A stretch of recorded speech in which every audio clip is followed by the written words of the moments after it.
కూటమి ప్రభుత్వంలో యువతకు ఉద్యోగ అవకాశాలు లేవని తూర్పుగోదావరి జిల్లా కాంగ్రెస్ పార్టీ అధ్యక్షులు టీకే విశ్వేశ్వర్ రెడ్డి ఆగ్రహం వ్యక్తం చేశారు. విశాఖపట్నం కేంద్రంగా ఈ నెల 14, 15 తేదీల్లో సిఐఐ భాగస్వామ్య సదస్సు జరగడం చాలా సంతోషమని తూర్పుగోదావరి జిల్లా కాంగ్రెస్ పార్టీ అధ్యక్షుడు టీకే విశ్వేశ్వర్ రెడ్డి అన్నారు. ముఖ్యమంత్రి నారా చంద్రబాబు నాయుడు, ఐటీ మంత్రి నారా లోకేష్ 13 లక్షల కోట్ల విలువైన 613 వివిధ కంపెనీలు, పారిశ్రామికవేత్తలతో పరిశ్రమల స్థాపనకు ఒప్పందం కుదుర్చుకున్నారని తెలిపారు. ది రాజమండ్రి ప్రెస్ క్లబ్లో సోమవారం జరిగిన మీడియా సమావేశంలో ఆయన మాట్లాడుతూ రాష్ట్ర వ్యాప్తంగా అన్ని ప్రాంతాల్లోనూ కోట్ల రూపాయల పెట్టుబడులు వస్తున్నప్పటికీ రాజమండ్రికి ఒక్క రూపాయి కూడా తేలేకపోయారని ఎద్దేవా చేశారు. ఎప్పుడో 70 సంవత్సరాల క్రితం స్థాపించిన ఏపీ పేపర్ మిల్ తప్ప ఇక్కడ ఒక పెద్ద పరిశ్రమ కూడా కంటికి కనిపించడం లేదని వ్యాఖ్యానించారు. దానివల్ల తీవ్రమైన కాలుష్యం ఎదురవుతున్నప్పటికీ ప్రజలు భరించి అలాగే కొనసాగిస్తున్నారని తెలిపారు. అల్యూమినియం ఇండస్ట్రీ అన్ని మూతపడి చాలా కాలమైందన్నారు. ఇంత భారీ స్థాయిలో విశాఖలో సిఐ సదస్సు జరిగినప్పటికీ రాజమండ్రి నగరానికి సంబంధించిన ఒక్క పరిశ్రమ స్థాపనకు కూడా ఎంఓయు జరగకపోవడం దారుణమని అన్నారు.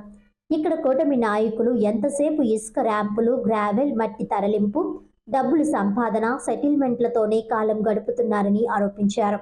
సమావేశంలో కాంగ్రెస్ నాయకులు బత్తిల చంద్రరావు, డాక్టర్ రాజశేఖర్, బర్రె సుబ్రహ్మణ్యం, కిషోర్ కుమార్ జైన్, దయ్యాల రాజు తదితరులు పాల్గొన్నారు. ఈ ఎంపీగా పురంధేశ్వరి ఎన్నుకోవడమే రాజమండ్రి ప్రజల దౌర్భాగ్యం అని చెప్పి నేను ప్రశ్నిస్తున్నాను. ఎందుకంటే పురంధేశ్వరి అనే ఆవిడ మన చంద్రబాబు నాయుడు గారికి మరదలు. చంద్రబాబు నాయుడు గారు పురంధేశ్వరి బావగారు.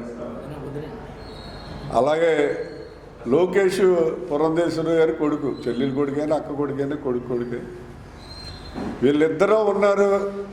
మన రాజమండ్రికి ఏదో చేస్తుంది ఈవిడ అనే ఉద్దేశంతో రాజమండ్రి ప్రజలందరూ కూడా పురంధేశ్వరి గారిని ఎంపీగా ఎన్నుకోవడం జరిగింది. ఈవేళ 13 లక్షల కోట్ల పెట్టుబడులు రాజమండ్రికి నాకు తెలిసి 1 కోటి పెట్టుబడి కూడా లేదు.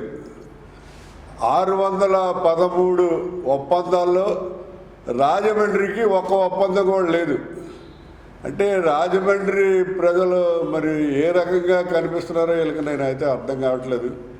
ఎందుకంటే రాజమండ్రిలో అన్ని వనరులు ఉన్నాయి. 365 రోజులు గోదావరి నదిలో నీళ్లు ఉంటాయి, నీటికి కొరత లేదు.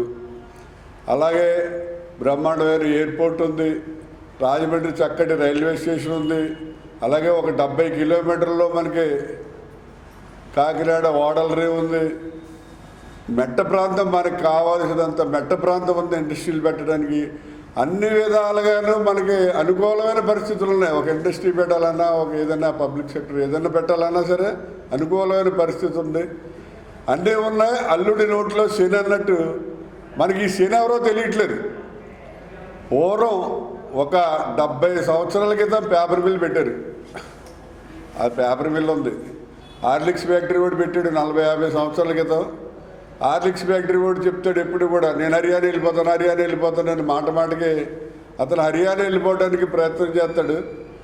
అలాంటి 2 తప్ప మిగతా అన్నీ మూతపడిపోయినాయి మనకి. ఇవాళ స్పిన్నింగ్ మిల్ ఉండే